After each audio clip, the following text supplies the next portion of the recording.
Gladiolus চাষ পদ্ধতি শ্রেণীবিভাগ। গ্লাডিওলাসের বহু জাত রয়েছে। এগুলিকে সাধারণভাবে বৃহদাকার, বড় ফুল, ক্ষুদ্র ফুল এবং প্রজাপতি ইত্যাদি নামে শ্রেণীবিন্যাস করা হয়ে থাকে। এই জাতগুলি আগাম, মাঝারি ও নাভি জাতে ভাগ করা যায়। আবার এগুলোর মধ্যে সিঙ্গেল ও ডাবল জাতও রয়েছে। গ্লাডিওলাস ফুল বিভিন্ন রঙের হতে পারে, যেমন সাদা, হলুদ, গোলাপি, ফিকে লাল, লাল, গাঢ় লাল, কমলা, বেগুনি ইত্যাদি। জাত: বাড়ি গ্লাডিওলাস ১। ফুলের বোটা লম্বা ও বেশি ফ্লোরেটযুক্ত। লাল রঙের দুটি পাপড়িতে হলুদ ছোপ থাকে। সাধারণত পানিতে ফুলের স্থায়িত্বকাল ৮ থেকে ৯ দিন। বাড়ি গ্লাডিওলাস ২। লম্বা বোটাসম্পূর্ণ ফুলে গাঢ় মেজেন্টা রঙের অনেকগুলোর ফ্লোরেট থাকে। প্রতি ফ্লোরেটের দুটি পাপড়িতে ক্রিম রঙের ছোপ দেখা যায় এবং অন্যান্য পাপড়িতে সাদা স্ট্রাইপ থাকে। সাধারণত পানিতে ৯ থেকে ১০ দিন তাজা থাকে। বাড়ি গ্লাডিওলাস ৩। সারা বছর চাষ করা যায়। বাজারে চাহিদা আছে। এ জাতের গাছের পাতা তরবারির মতো। কর্মরোপণের উপযুক্ত সময় মধ্য অক্টোবর থেকে মধ্য নভেম্বর। ফুলের রং সাদা। প্রতি হেক্টরে ২৪৭ শতকে ১.৭৫ থেকে ২ লক্ষ ফুলের স্টিক পাওয়া যায়। ফুলের সজীবতা ৮ থেকে ৯ দিন থাকে। জমি নির্বাচন: জৈব সার সমৃদ্ধ বেলে দোআঁশ অথবা দোআঁশ মাটি প্রয়োজন। উঁচু জমি, যে জমিতে বৃষ্টি অথবা সেচের পানি জমে থাকে না। জমির পিএইচ মান ৬.৫ থেকে ৭.৫ হওয়া দরকার। তবে এর চাইতে কম পিএইচ সমৃদ্ধ মাটিতেও এই ফুল চাষ করা যায়। অধিক কাদাযুক্ত এবং কালো মাটির জমিতে চাষ না করাই ভালো। হালকা মাটির ক্ষেত্রে জৈব সার মিশিয়ে মাটির গুণাগুণ ভালো করতে হবে। একই জমিতে বারবার গ্লাডিওলাস চাষ করলে মাটিবাহিত রোগের পরিমাণও বেড়ে যায়। তাই পর্যায়ক্রমে অন্যান্য ফসলও চাষ করতে হবে। আবহাওয়া: আর্দ্র, রৌদ্র উজ্জ্বল, নাতিশীতোষ্ণ আবহাওয়া। দিনের তাপমাত্রা ১৫ ডিগ্রি থেকে ২০ ডিগ্রি সেলসিয়াস থাকলে উৎপাদন ভালো হবে। উপযুক্ত আর্দ্রতা থাকলে ৫০ ডিগ্রি সেলসিয়াস পর্যন্ত তাপমাত্রা গ্লাডিওলাস সহ্য করতে পারে। উচ্চ তাপমাত্রায় গাছের পানি ধরে রাখার ক্ষমতায় সমস্যা দেখা দেয়। তাছাড়া প্রথম বীজ বপন থেকে প্রথম পাতা বের হওয়া পর্যন্ত যদি উচ্চ তাপমাত্রা থাকে তবে গাছ সম্পূর্ণরূপে ক্ষতিগ্রস্ত হয়। ছোট দিন এবং আলোর তীব্রতা কম হলে ফুল উৎপাদন কমে যায়। পূর্ণ সূর্যালোক এই ফুল চাষের জন্য অত্যন্ত উপযোগী। ছায়ায় এই ফুল ভালো হয় না। গাছের বৃদ্ধির প্রতিটি ধাপে, বিশেষ করে বড় গুড়িকন্দ রোপণ এবং স্পাইক, যে দ্বন্দ্বটি বড় গুড়িকন্দ ও কর্মেল ছোট গুড়িকন্দ লাগানোর উপযুক্ত সময়। কর্মরোপণ: অক্টোবর মাসে জমি তৈরির পর ৪.৫ থেকে ৫.০ সেন্টিমিটার ব্যাসের রোগমুক্ত কর্ম মাটির ৬ থেকে ৭ সেন্টিমিটার গভীরতায় রোপণ করতে হবে। জমি চাষ পদ্ধতি: গ্লাডিওলাস ফুলের জন্য জমিকে খুব ভালোভাবে চাষ করতে হবে। এর মূল বেশি গভীরে প্রবেশ করে না, তাই মাটি খুব গভীরভাবে চাষ করার প্রয়োজন নেই। ৮ থেকে ১০ ইঞ্চি গভীরতায় জমি চাষ করতে হবে। তবে মাটির নিচে মাটির সত্তর থাকলে মাটি আরও গভীরভাবে চাষ করতে হবে। পোকামাকড় মুক্ত রাখতে জমি চাষের সময় ক্লোরোডেন এবং মাটিবাহিত রোগ থেকে দ্রুত মুক্ত রাখার জন্য methyl bromide chloropicrin ১৬২ KG acre প্রতি প্রয়োগ করে মাটি শোধন করতে হবে। এ সময় প্রতি একরে প্রায় ১০,০০০ কেজি গোবর, ২০ থেকে ২৫ কেজি টিএসপি এবং ১৫ থেকে ২০ কেজি এমওপি সার জমিতে ভালোভাবে মিশিয়ে দিতে হবে। রোপণ পদ্ধতি: কর্ম মাটির নিচের বড় গুড়িকন্দ এর ক্ষেত্রে রোগমুক্ত বড় প্রায় ৩০ গ্রাম ও মাঝারি প্রায় ২০ গ্রাম ওজনের ১.৫ থেকে ২ ইঞ্চি ব্যাসযুক্ত কর্ম ২.৫ থেকে ৩.৫ ইঞ্চি গভীরতায় রোপণ করতে হবে। কর্ম অবশ্যই সুস্থাবস্থা, যে সময়টুকুতে অঙ্কুর গজাবে না তাকেই সুস্থাবস্থা বলে, অর্থাৎ জমির পরিবেশের সাথে খাপ খাইয়ে নিতে হবে।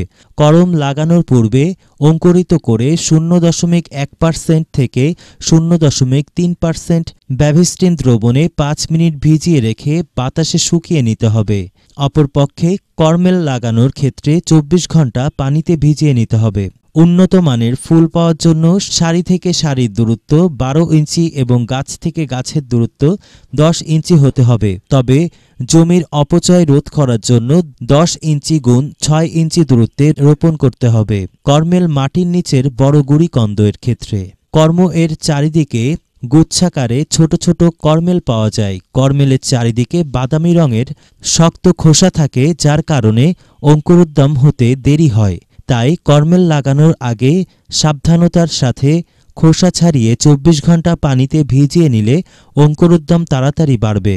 কর্মেল লাগানোর ক্ষেত্রে মাটি খুব ঝুরঝুরে তৈরি করতে হবে এবং কর্মের চেয়ে বেশি পরিমাণে সার প্রয়োগ করতে হবে। প্রতিটি কর্মেল খুব ছোট হওয়ায় রোপণ দূরত্ব কমিয়ে 4 ইঞ্চি গুণ 2 ইঞ্চি দূরত্বে এবং অল্প গভীরতায় প্রায় 1 থেকে 1.5 ইঞ্চি রোপণ করতে হবে। সার প্রয়োগ সেপ্টেম্বর অক্টোবর মাসে ভালোভাবে চাষ দিয়ে মাটি ঝুরঝুরে করে জমি তৈরি করতে হবে। শেষ চাষ দেওয়ার সময় প্রতি বর্গমিটারে 5 থেকে 6 কেজি গোবর সার, 30 গ্রাম টিএসপি এবং 30 গ্রাম এমওপি সার মাটির সাথে ভালোভাবে মিশিয়ে দিতে হবে। গ্লাডিওলাসে বেশি ইউরিয়া সার দেওয়া উচিত নয়, কারণ এতে পুষ্টদণ্ড বেশি লম্বা ও দুর্বল হয়ে যায়। প্রতি বর্গমিটারে 10 গ্রাম ইউরিয়া এর অর্ধেক রোপণের 20 থেকে 25 দিন পর এবং বাকি অর্ধেক পুষ্পদণ্ড বের হওয়ার সময় উপরি প্রয়োগ করতে হবে।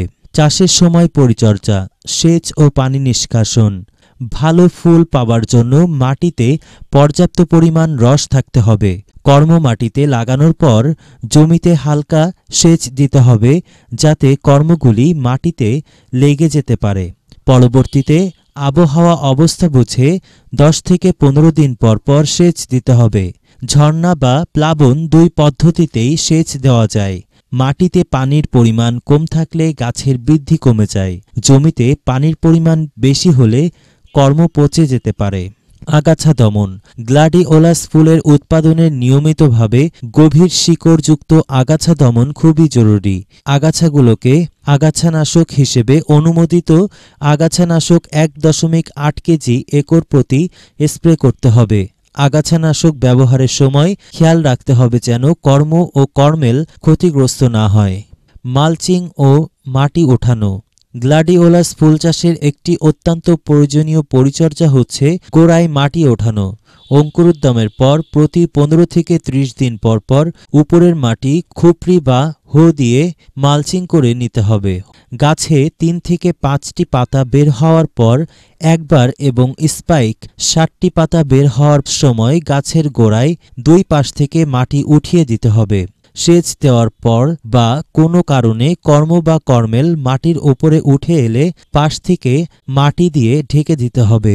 মাটি উঠিয়ে দিলে মাটিতে পর্যাপ্ত রস থাকে এবং বাতাসে গাছ পড়ে যাওয়ার সম্ভাবনা কম থাকে।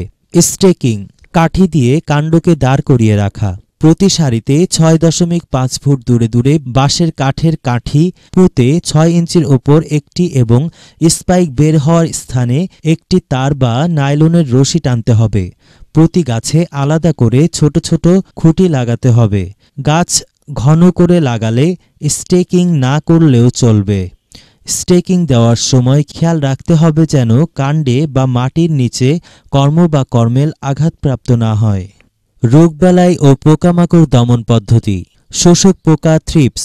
এটি অতি ক্ষুদ্র ছাই রঙের পোকা, খালি চোখে দেখা যায় না। এই পোকা পাতা, স্পাইক ও ফুলের রস শোষণ করে, ফলে আক্রান্ত পাতায় রূপালী ও বাদামি রঙের লম্বা দাগ দেখা যায় এবং পাতা ও ফুল শুকিয়ে যায় এবং আক্রমণ বেশি হলে গাছও শুকিয়ে যায়। সংরক্ষিত অবস্থায় কর্মও আক্রান্ত হতে পারে। ব্যবস্থাপনা এই পোকা দমন করার জন্য 20 থেকে 30 মিলি ম্যালাথিয়ন 18 লিটার পানিতে মিশিয়ে 2 থেকে 3 বার গাছে স্প্রে করতে হবে। নোভাক্রেন 0.1 থেকে 0.15% হারে স্প্রে করলে ভালো ফল পাওয়া যাবে। জাপ পোকা এফিড কচি পাতা, নতুন স্পাইক ও ফুলের রস চুষে খেয়ে ফেলে। ব্যবস্থাপনা স্টার্টার টাফকর 40 ইসি প্রতি লিটার পানিতে 2 মিলি হারে স্প্রে করে এই পোকা দমন করা যায়। নেমাটাডস বা কৃমি বহু ধরনের নেমাটোড গ্লাডিওলাসে আক্রমণ করতে পারে। এদের মধ্যে রুটনট নেমাটোড উল্লেখযোগ্য। ব্যবস্থাপনা: মাটি শোধন করে এবং নেমাটোড নাশক নিউফরাল ফুরাকার্ব ৩ থেকে ৪ কেজি একরে ব্যবহার করে নেমাটোডের হাত থেকে রক্ষা পাওয়া যাবে। ব্রোটাইটিস ব্লাইট: ছত্রাক দ্বারা এই রোগ হয়ে থাকে। এই রোগে পাতা ও ফুল আক্রান্ত হয়। প্রাথমিকভাবে পাতার এক পাশে ছোট বাদামি ও ধূসর দাগ দেখা যায়, তবে আক্রমণ বেশি হলে অন্য পাশেও দাগ দেখা দেয়। পাপড়ির ওপর ছোট থেকে বড় পানির মতো ভিজা দাগ দেখা দেয়, যা পরবর্তীতে ধূসর দাগে পরিণত হয়। ঠান্ডা ও আর্দ্র আবহাওয়ায় এই রোগ বেশি হয়।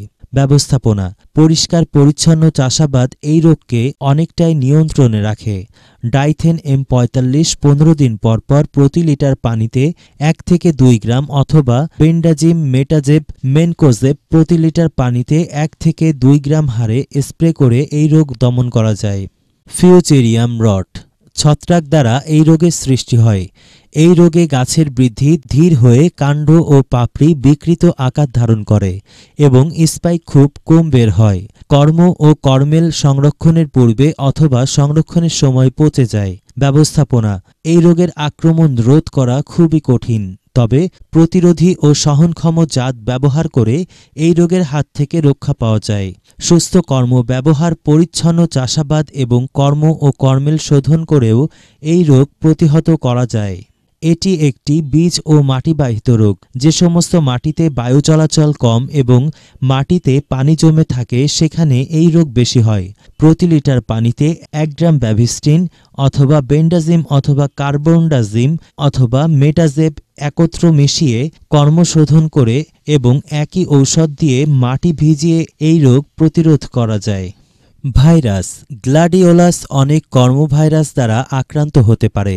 ভাইরাস দ্বারা আক্রান্ত হলে গাছের বৃদ্ধি বন্ধ হয়ে যায়, পাতা, ফুল ও স্পাইক বিকৃত হয় এবং রঙিন ফুলের উপর লম্বা দাগ পড়ে। ব্যবস্থাপনা: একবার আক্রান্ত হলে কর্মসহ গাছ পুড়িয়ে ফেলতে হবে। কর্মেল এ ভাইরাস প্রবেশ করার আগেই সংগ্রহ করা হলে রোগমুক্ত কর্মেল পাওয়া যেতে পারে।